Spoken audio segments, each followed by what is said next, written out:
How many teams in the NFL? This came up. Cerruti, who's running the show, Mike A is riding shotgun, and Bubba's on the board today. Cerruti was looking at somebody who mentioned the Kansas City Chiefs really have to capitalize on their moment. Now, I don't agree with that.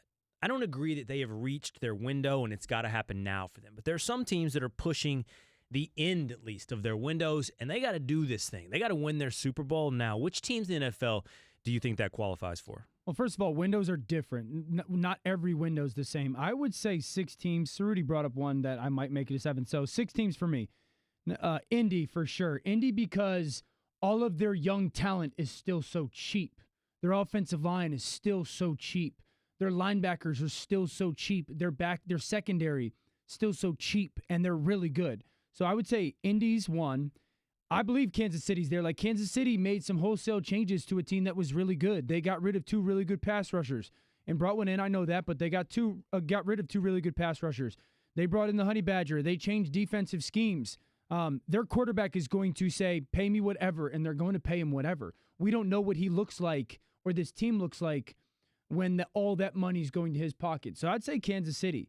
Philadelphia because Carson's still cheap. Philadelphia because they got rid of a guy who finished the job and winning them their first Super Bowl. They've invested in around their quarterback both on the offensive and defensive lines.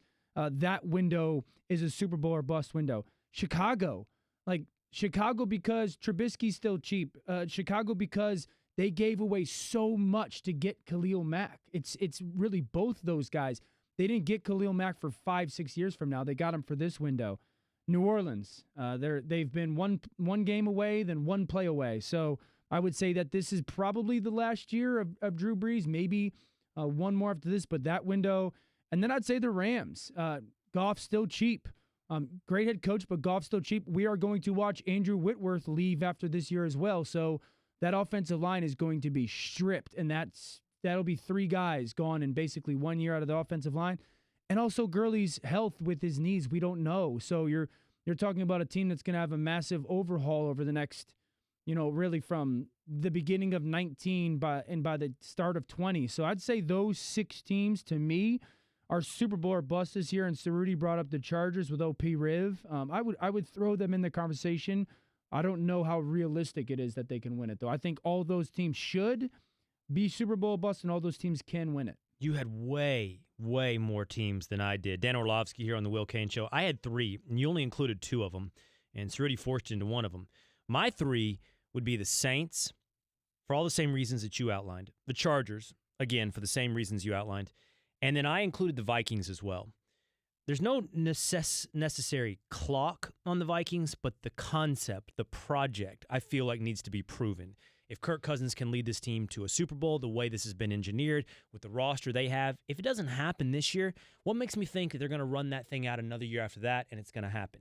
I do like your analysis on the rest of the teams you put in. Essentially, all the 1, 2, 3, 4, 5 of the teams you included were for financial reasons.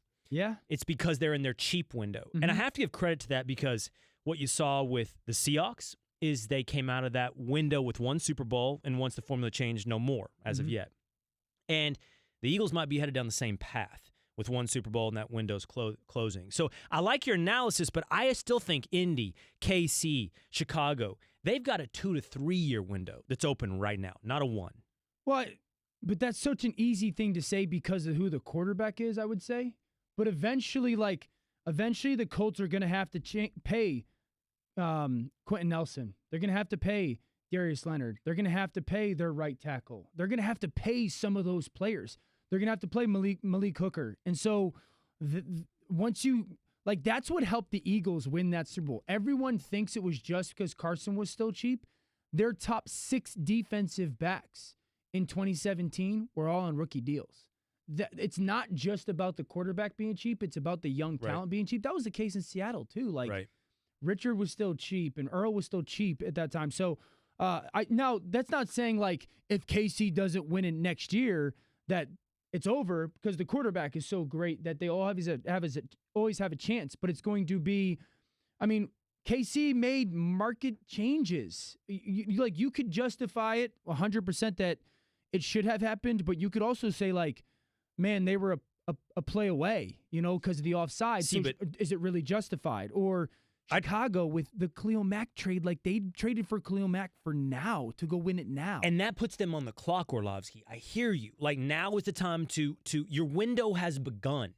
But I guess what I'm saying is for New Orleans, the Los Angeles Chargers, and the Minnesota Vikings, I feel like their window is closing.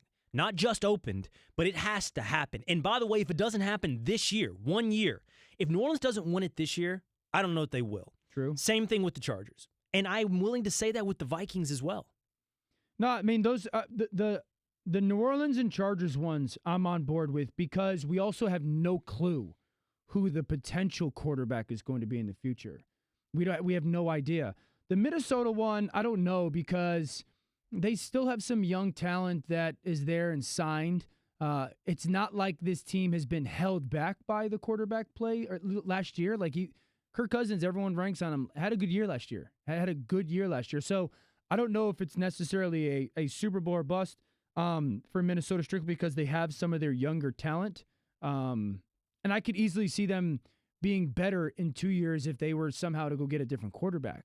I don't see New Orleans or the Chargers being better or having a better Super Bowl chance if they got a different quarterback. Same with Indy, same with KC, same with Philly, same with some of these other teams. I don't see them having a better Super Bowl opportunity in 2 years than I do next year.